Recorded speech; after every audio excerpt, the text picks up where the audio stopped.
नमस्कार मित्रांनो, मी निलेश गोडविंदे स्वागत करत आहे आपल्या एनजी सोल्युशन चॅनलवर. तर मित्रांनो, आपण पाहणार आहोत कालदर्शिकेचा थर्ड क्वेश्चन आहे. आपण मागच्या व्हिडिओमध्ये त्याचं इंट्रो आणि क्वेश्चन सुद्धा पाहिलेले आहेत. थर्ड एक्झाम्पल पाहणार आहोत. एका लीप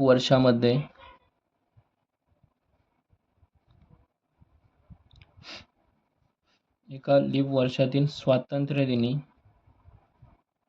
स्वातंत्र्यदिनी म्हणजे 15 ऑगस्टला शुक्रवार असेल, तर त्याच वर्षात प्रजासत्ताक दिन कोणत्या वारी आलाय ते आपल्याला मित्रांनो काढायचं आहे. तर आपण आता इथे स्वातंत्र्य दिन म्हणजे 15 ऑगस्टला शुक्रवार होता, तर प्रजासत्ताक दिन म्हणजे 26 जानेवारीला कोणता वार असेल? 26 जानेवारीला कोणता वार असेल? तर मित्रांनो, आपण मागच्या व्हिडिओमध्ये पाहिलेले आहे की जानेवारी ते ऑगस्टपर्यंत कोणते महिने कसे येतात ते 31 कोणता आणि 30 कोणता. तर जानेवारी, फेब्रुवारी, मार्च, एप्रिल,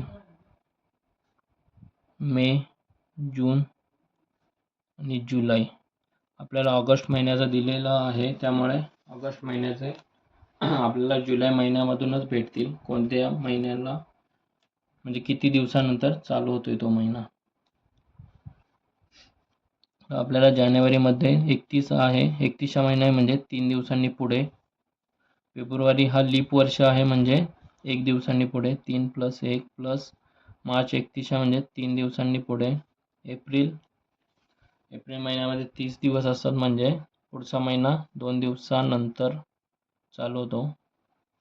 त्यानंतर मे महिना 31 आहे म्हणून तो 3 + 2 + 3, तर टोटल आली आपली 3 आणि 1 4, 4 आणि 3 7, 7 आणि 2 9, 9 आणि 3 12, 12 आणि 2 14 आणि 3 17, 17 आलेला आहे.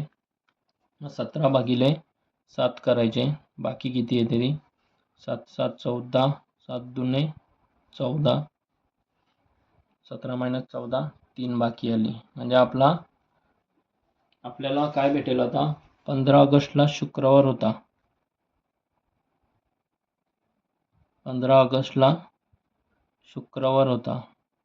आपल्याला 26 जानेवारी सांगितलं. अगोदर आपल्याला 15 जानेवारी भेटेल. 15 जानेवारीला आपला कोणता शुक्रवार म्हणजे हा. आणि आता 3 आले. 3 म्हणजे 3 प्लस नाही, तर आपल्याला मागे जायचं आहे. ऑगस्ट कडून जानेवारीला यायचं आहे, म्हणजे आपण मागे गेलो. तर 3 दिवस आपण मागे जाऊया. तर शुक्रवार होता, शुक्रवारच्या मागे 3 दिवस म्हणजे शनिवार, रविवार आणि शुक्रवारच्या मागे गुरुवार, त्यानंतर बुधवार आणि मंगळवार. तर 15 जानेवारीला मंगळवार असेल. 15 जानेवारी नंतर आपल्याला 26 जानेवारी काढायची.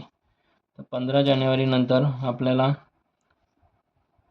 7च्या पाड्यामध्ये येणारे वार म्हणजे 1 2 3 4 5 6 आणि 7.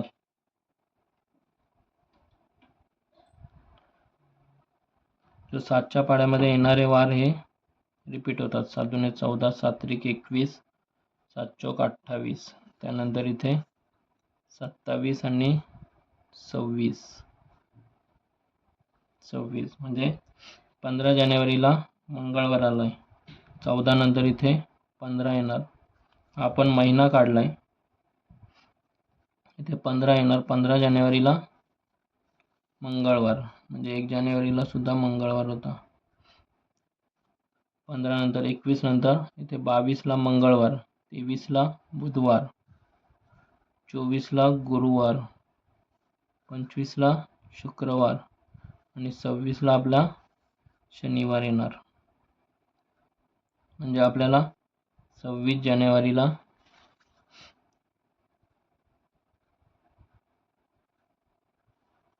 शनिवार असेल.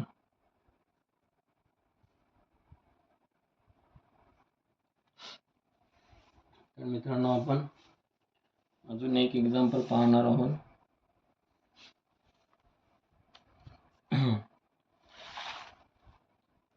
एक्झाम्पल आहे 1900, म्हणजे एक सोपा एक्झाम्पल आहे. 1997चे नवीन वर्ष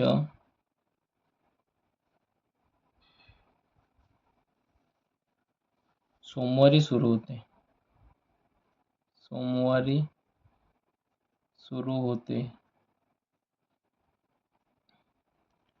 तर त्या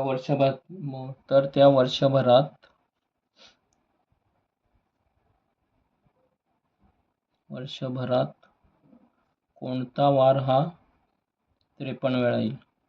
कोणता वार 53 वेळा येतो? कोणता येणार मित्रांनो? तर हा 1997 हा सामान्य वर्ष आहे. आपण मागच्या व्हिडिओमध्ये पाहिलेलं आहे की 2000 हा वर्ष लीप वर्ष आहे. त्यानंतर पुढे 44 प्लस करत जायचं आणि इकडे 44 मायनस करत जायचं.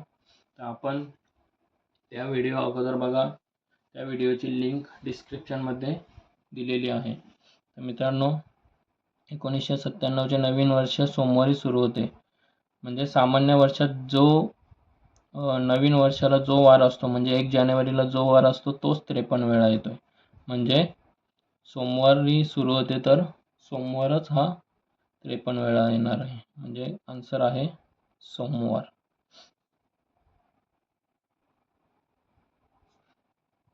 आन्सर सोमवार आहे. मित्रांनो आपण नेक्स्ट एक्झाम्पल पाहूया. 5th एक्झाम्पल आहे. तर क्वेश्चन आहे मंगळवार दिनांक 24 जून 1997 रोजी जान्हवीचा 3रा वाढदिवस होता.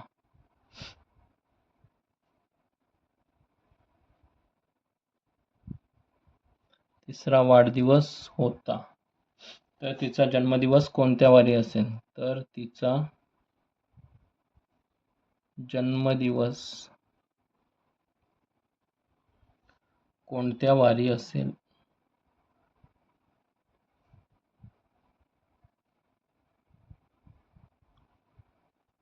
तर मित्रांनो आपण तिचा 24 जून जान्हवीचा 24 जून 1997ला जान्हवीचा 3रा वाढदिवस होता. तर तिचा जन्म कोणत्या वारी? जन्मदिवस 3 वर्षे मागे, म्हणजे 1997, 1 वर्ष मागे 96, 2 वर्ष मागे 95 आणि 3 वर्ष मागे 94. म्हणजे 24 जून 1994ला तिची डेट ऑफ बर्थ आहे, जन्मदिवस आहे, डेट ऑफ बर्थ. तर आपल्याला जन्मदिवस भेटलेला आहे, त्या जन्मदिवसाचा वार काढायचा आहे. तर तिचा 3रा बड्डे हा मंगळवारी आलेला. तर आपण 1997ला, तिचा जन्म आहे 1994, मग आपण 1994 प्लस म्हणजे कॉमा 1995 आणि 1996चे आपल्याला किती दिवसांनी पुढे गेले ते पाहणार आहोत. मित्रांनो आपण मागच्या व्हिडिओमध्ये हे सुद्धा पाहिलेलं आहे की जर सामान्य वर्षात 1 जानेवारीला जो वार असतो तो पुढील वर्षी त्याच्या पुढच्या दिवशी असतो. म्हणजे 1 जानेवारी 1994ला, आता यामध्ये लीप वर्ष कोणतं आहे? 1996. या पुढील येणारा वर्ष हा 2 दिवसांनी पुढे जातो. 1997 हा 2 दिवसांनी पुढे जाणार आहे. तर आपण त्याच्या मागचेच पाहणार आहोत. 1994ला जन्म झाला. 1994ला तो जन्माचा दिवस आपल्याला काढायचा आहे. 1994चे 1 दिवस, 1995चा 1 दिवस आणि 1996 लीप वर्ष म्हणजे त्यापुढे येणारा वर्ष 2 दिवस पुढे जातं. तर हे झाले टोटल 1, 2 आणि 2 4 दिवस. 4 दिवस मागे असणार आहे तिचा बर्थडे, म्हणजे 24 जून 1997ला मंगळवार असेल तर 24 जून 1994ला 4 दिवस मागे म्हणजे मंगळवारच्या मागे सोमवार, रविवार, शनिवार आणि शुक्रवार काय असणार? शुक्रवार. तर मित्रांनो हे प्रॉब्लेम सॉल्व करण्यासाठी आपले पहिल्या दोन इंट्रोडक्शनच्या व्हिडिओ आहेत ते व्यवस्थित प्रिपेअर करा. त्यानुसार तुम्हाला हे सर्व प्रॉब्लेम सॉल्व करता येणार. त्या व्हिडिओची लिंक मी डिस्क्रिप्शनमध्ये दिलेली आहे. मित्रांनो, अजून एक एक्झाम्पल आपण पाहणार आहोत. 6वा एक्झाम्पल, खालीलपैकी कोणते वर्ष लीप आहे? खालीलपैकी कोणते लीप वर्ष आहे? मित्रांनो, याचे सुद्धा आपल्या त्या पहिल्या 2 व्हिडिओमध्ये सांगितलेलं आहे डिटेलमध्ये. आपले वर्ष आहे 1600, 1700, 1800. यापैकी लीप वर्ष कोणता आहे मित्रांनो?